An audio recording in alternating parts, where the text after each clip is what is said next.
And now, it's time for another Dice Tower review with Tom Vasel. Hey everybody, I'm Tom Vasel, and today we're taking a look at a really pretty game called Coralia, where you're a deep sea diver going down and searching and looking for all kinds of cool things like fish and pearls and turtles and all sorts of stuff, and buried treasure. Here's how it plays.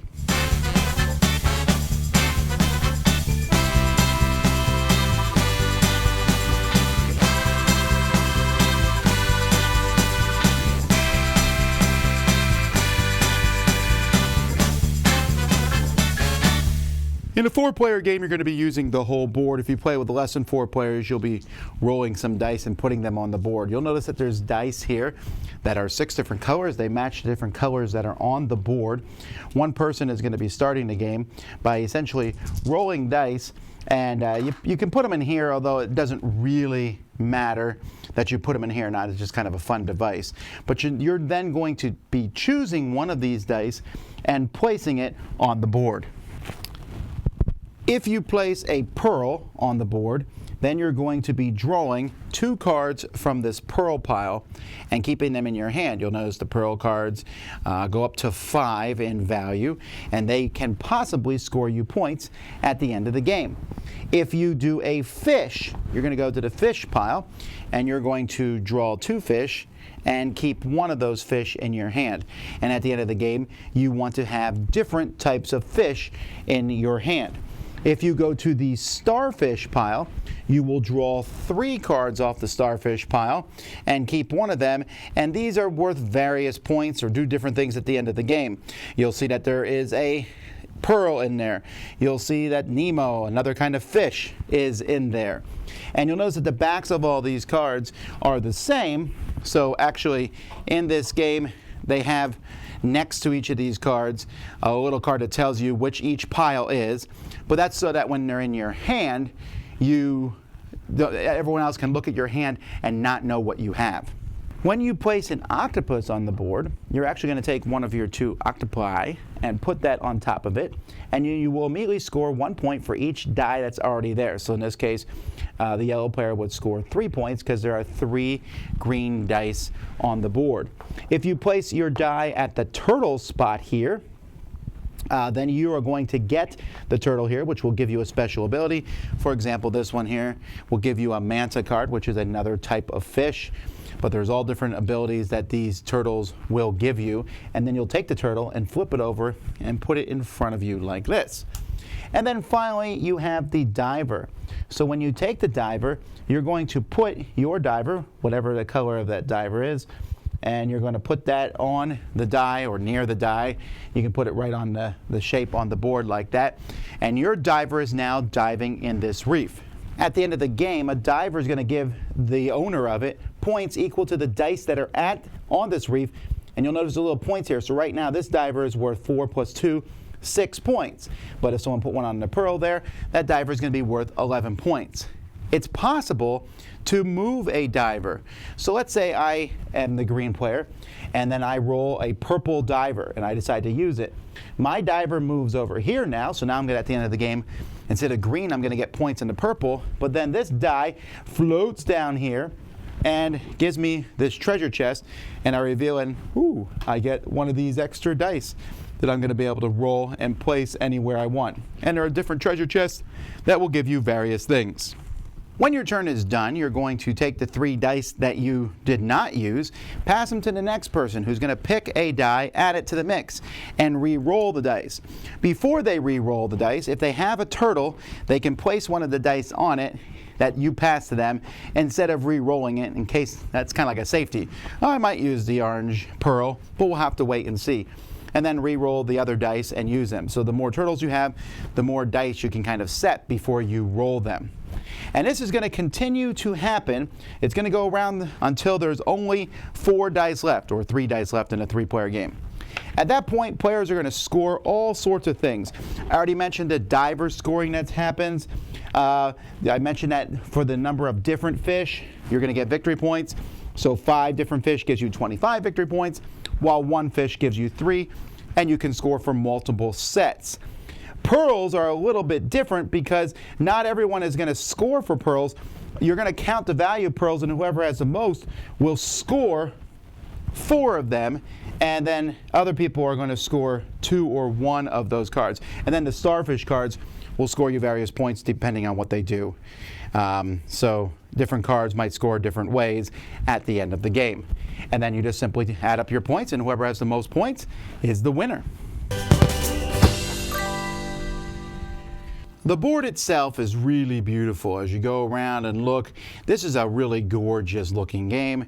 The turtles, which do look like they came from Finding Nemo, but what's the prize crown jewel are these dice. I don't know what company made these dice, but they're fantastic. They look really good, easy to tell the symbols on them, just super high quality dice. This little device passing around is unnecessary, but it's okay. The cards are not nearly as good of quality. I would say the card quality is okay. You can see very glossy and stuff, but you're not really passing them around too much. And then you got these, this is cool, you know, to put an octopus on top of a die like that and have divers on the board. Really, the whole thing is just a really pretty production, and if you play this, I promise you people are going to stop by and look at it. It also comes with a nice reference card that tells you how to set up, how to play the game, and then the end of game scoring, which is pretty handy, especially with number of different fish, and how the pearls work. You know, one person scores for 4, then 2, and then 1. So it's pretty good components. I'm very impressed with them.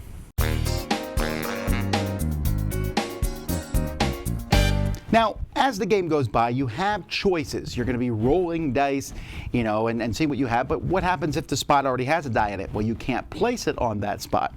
And so while you can pick the color of the new die comes in, as time goes by, your choices may get less and less. At that point, you get to, if let's say you can or you don't want to put a die up for whatever reason, you can take a die and put it on the island at the top, which will not necessarily score you points, although it scores points to the person who has the octopus of that color. So while an octopus will only score 1 point when you place it per die, it can score you extra points as people are forced to put dice at the top. But also you do get kind of a bonus reward of drawing a card off the top of a stack. You have an extra stack of cards that has 3 cards from each pile put at the top of the board, and you can pull from that if there's any left. So it's very rare to get nothing when you place dice. What to put out? Obviously, the diver gets you a lot of points. Obviously, getting a lot of fish gets you points. Pearls can get you points, but you're fighting with the other players. You got to be really cautious with those, because if you come in third with pearls, scoring only 1 of your cards can be kind of a bummer. But this game is very light, frothy even. You're doing strategic choices, placing dice out, but you're kind of at the whim of the dice you roll and the cards you draw. I don't know that I could play a game of this against you and be like, I'm going to whoop you. Maybe. But again, we're kind of at the mercy of the dice and cards. I don't think that's necessarily a bad thing. That's just the way that this game works. This game is a light, easy game that I think you can get a lot of people into play, and families can play it. Because of that, it's easy to set up. I mean, other than separating the cards that all have the same back, but they're still pretty easy to differentiate which ones go in which deck. Because they have symbols at the top of them on the other side. The dice are fun. It's easy to see where you can play stuff. It's a little confusing, maybe the rules about octopuses and divers. Those are the only ones. Everything else is pretty simple. And I like the fact, you know, that it include a card here that says if you get a starfish, draw 3, and put 2 on the bottom of the pile and keep 1. Now you will have to look up at the beginning of the game what all the different starfish cards do. But other than that, really easy game to teach. And again, like I said, people are going to walk by and go, wow, this looks cool. Now, I think sometimes as gamers, we can look down on a game like this, because when you play it, you're like, whew, there's not a lot of substance here. And there's not a ton of substance. But I look at this kind of game, in this particular case, as a game that I can use to introduce to people who don't play a ton of games, or people who don't want to put a lot of effort into thinking all these different strategies. No, you roll 4 dice.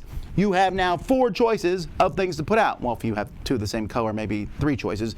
But you have a few choices to pick from. You look at them. They're right there on the board. Usually they're drawing cards, maybe they're taking a turtle, maybe moving a diver, getting a treasure chest. It's not that difficult, and it keeps the game moving. It's a nice 45-minute style game. That's Michael Reinach, the designer of this. That's kind of his go-to thing. He makes games like this.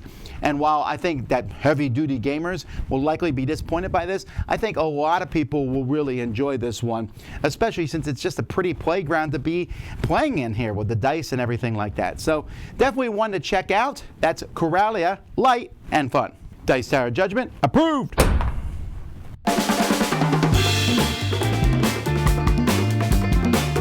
Thanks so much for watching another Dice Tower video. If you enjoy our videos, subscribe to the channel for more fun, comprehensive board game coverage. Also, consider joining us at one of our events. Come to Dice Tower Retreat, a small, intimate gathering where gaming is king. Join us for Dice Tower Cruise, the largest board game cruise.